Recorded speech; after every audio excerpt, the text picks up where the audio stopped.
જય શ્રી કૃષ્ણ, રાધે રાધે, જય દ્વારકાધીશ. કેમ છો બધા? મજામાં ને?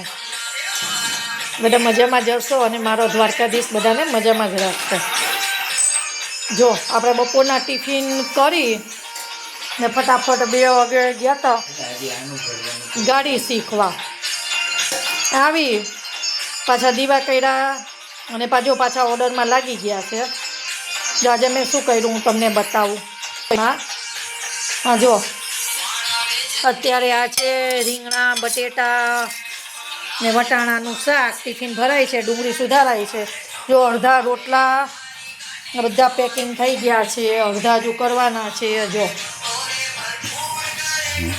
એક બાજુ રસોઈ ચાલુ, એક બાજુ પેકિંગ ચાલુ ને હવે જો રોટલી બનાવીશ.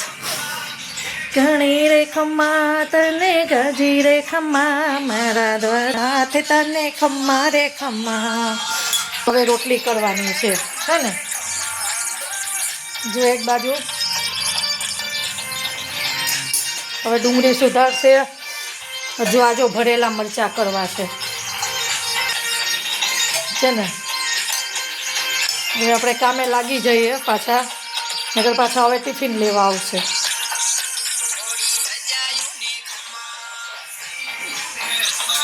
તમે શું કર્યું રસોઈમાં? આપણે જો ઓલી કેમ કહેવાય, અત્યારે તો એવું છે ને કે ઘડિયાળનો કાંટો ચાલે ને એમ ચાલવાનું છે, ટાઈમ ટુ ટાઈમ. ત્યારે આ બધું થાય.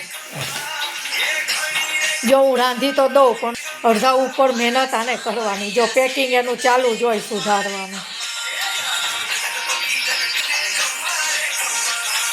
ઓરી એક કહેવત છે કે આપણે જો કિંમત જોયા વગર વસ્તુ ખરીદવી હોય ને તો સમય અને ઘડિયાળનો કાંટો જોયા વગર મહેનત કરવી પડે. અને મહેનત કરો એટલે એનું ફળ મળે. હમણાં તાજેતરનો દાખલો આપણે જે ઓલા મૂવીમાં જોયું ને, ખરેખર બહુ સરસ મૂવી છે. જેને પણ જોયું ને કે કંઈક તો ઉતરું જ છે.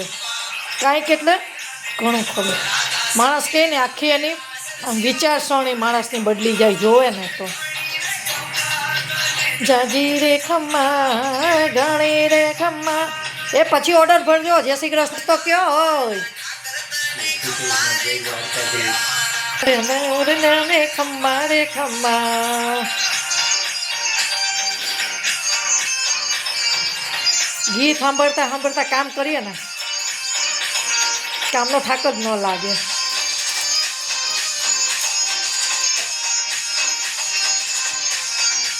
હજુ રોટલી બાકી તો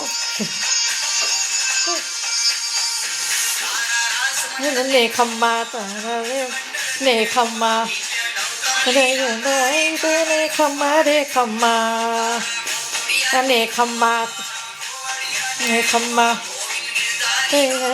જો મારા ઠાકોરજીને ઠંડી લાગે ને,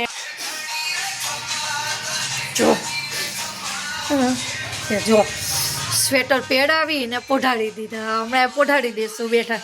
તને ખમ્મા રે ખમ્મા ને ખમ્મા રે ખમ્મા. ચલો, જય દ્વારકાધીશ. જો તમને મારી ચેનલ ગમે તો પ્લીઝ તમે લાઈક કરજો, શેર કરજો અને સબસ્ક્રાઈબ કરતા ભૂલતા નહીં. જય દ્વારકાધીશ. રાધે રાધે.